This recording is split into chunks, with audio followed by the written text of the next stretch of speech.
Good afternoon or morning if you're on this side of the world. I hope you both and everyone's okay. What can I say? We are our own worst enemies. We really are. Just thankfully, it wasn't another humiliation up at St James's Park. Yeah, I agree, man. Brian, when you say we're our own worst enemies, is that to Yeah. do with like the lack of being clinical when we made so many kind of really good opportunities, or is that more to do with the fact that having done that, you feel like the mistake is made because of the high line we play? It's both, Barnaby, when you look at it. The amount of chances we create, and because we haven't got a striker, there's no one to finish it. Some of the decision making where players should pass when they should shoot and shoot when they should pass is it happens time and time again. And when you're away at a big six or a top club and you create these chances, you have to take them. You have to take them because they have the players that if they get one chance like they did, they will take advantage of our sloppiness. And we switched off, and it goes to show how badly we need Van de Ven. Van de Ven, people say, got done at Newcastle last time, but he makes a whole difference to the way we play. And Andrew's got to realise this now. These are his players. He's got to realise that there are teams that will counteract all the work we're doing, and we just got caught out twice. And you pay for it in this league, and you pay for it against Newcastle, and we've done it again. Yeah, I agree. Can I ask you a question then? I hadn't thought about it. I think I mentioned it at the very top of the live watch along, but I'll ask you now, Brian. When Van de Ven went down against Everton last week, I thought that looked bad, and I thought it was a mistake to let him stay on the pitch.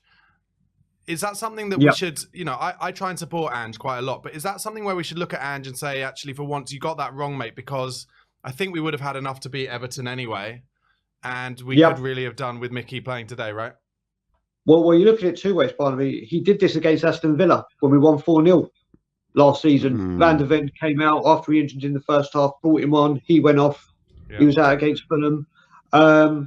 With that injury, it did. When you see the photo, it looked bad. But then you think about it, how would he have made that massive run to set up Sonny against Everton injured, unless it was the adrenaline taking him over the line. But he's also done this, remember, with Porro a few times as well. Yeah. He's done this with Porro. He did it at Crystal Palace at home last season. He did it at Leicester. These things have got to be accounted for, I feel, when you see a player, especially when they're vital. And especially when we've seen Ange Postecoglou himself say we need a left centre-back or need a left-sided player. Obviously, it didn't come. You have to protect Mickey, especially with 4 tournaments. Let's just, I don't know. I haven't heard if any of it has been said he's going to be out for a while or it's precautionary or whatever. But he is absolutely fundamentally important to the strategy of the way we play, and it gets caught out every time we don't have him.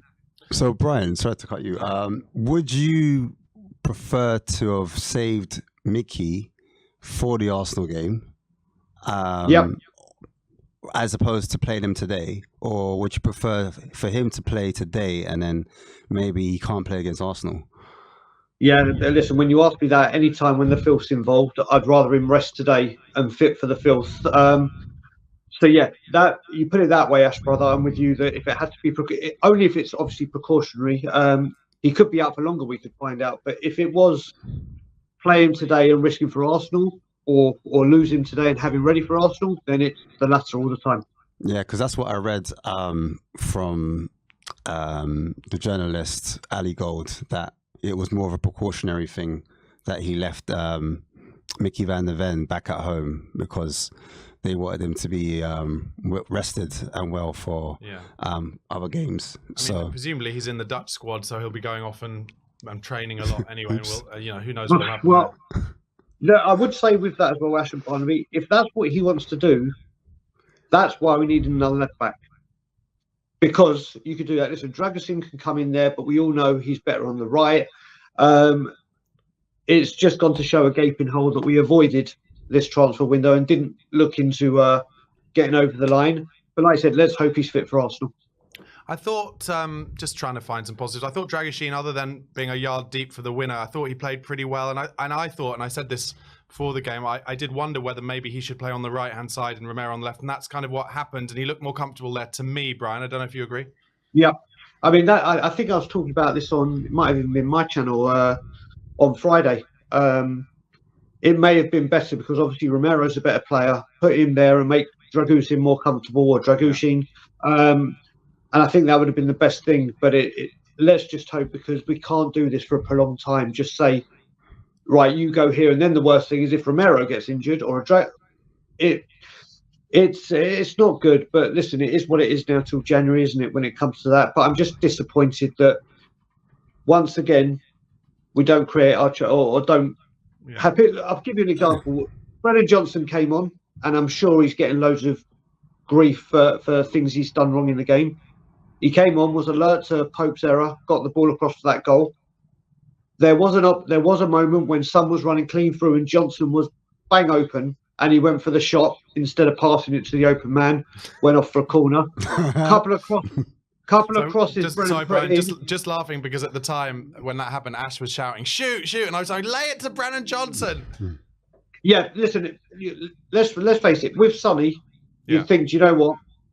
If there's anyone you want to take on that shot, it would be Sonny. But Sonny does have this where he does sometimes pass when he should shoot when he passes. But if it's your star striker or your top finisher, you let it go. But there was a few other occasions, and then right at the end when Brennan Johnson whipped that ball right across the 6-yard box, a Solanke's there, a striker is there, and they're all trying to make space outside the 6-yard box. So the chances were created, and no one was there to take them. We did the Arsene Wenger, let's pass it 1,500 times around the box before taking a shot, and we've got to take these opportunities. I think I saw a stat: 32 attempts in the last 2 games. 1 goal, and look, obviously you can say 2 with the own goal, but let's say 1. You can't do that. You can't do that in the Premier League. You can't have 32 attempts away and not be clinical enough and expect to come away with 3 points. You just can't. Yeah, that's in the Leicester game and the Newcastle game, the away games, isn't it? And what about? Are there any more positives to find at all, Brian? What did you think of? What do you think of like Odebear's performance? I thought he looked looked busy in the first half, but he was definitely tiring again in the second half. He was, and do you know what I will say with him? If he had just gone for his head with that cross rather than then we're talking then we're 2-1 up, and then it's a different story. If there's one player that I did like the look of in the second half, and I was very critical of what he did behind the scenes, was Bissouma. Bissouma looked like he wanted to drag the game forward. He wanted to try and get things done. He's looking more like his old self. Let's just hope it continues. I think one thing we've got to look at as well, Andrew's got to look now at his substitutions that he's making, because brilliant, he made one at half-time bringing Brennan on, but then Newcastle reacted immediately. When they were under the cosh, straight away, Jacob Murphy, who loves playing against us, then Tonali and Hall, and that midfield was rejuvenating. They just started overpowering our entire midfield. And I think he's got to look at making substitutions at more productive times for us. And again, we've said this with many managers, haven't we? We're very reactive, not proactive with substitutions. And it's not just Ange, it's been managers for a long time. But now, let's just hope over the international break, we can sort this out. If we play like this, like against Arsenal, and we don't take our chances, we're in big trouble. Big trouble against them lot. But thankfully, Declan Rice is out. Yeah, so that's a big positive. I was saying to Ash earlier, I mean, the thing is that Arsenal, I think, will play. Well, they will come to the Tottenham Hotspur Stadium and play a similar way to Newcastle. They did last season. Just sit back and know that if they keep a clean sheet, they'll win the game. Yeah. And that's worrying. That's very, very worrying. And then it'll be 1 win in 4, won't it? If the worst happens, and that's not a good start. And then unfortunately, I think the pressure is going to start getting rammed up on our manager, which I don't want it to. As I've said, if we keep going down the manager line of sacking them all the time, the man at the top gets away with it, and we just restart, rebuild, refresh, blah blah blah. So I hope the pressure doesn't come in, but most importantly, I hope we get the 3 points. But we see what happens after this international break now, don't we? Yeah, Brian, mate, thanks so much for calling in. Try and enjoy your international break if you can, and we'll speak to you after the Arsenal game, I guess. Speak to you later.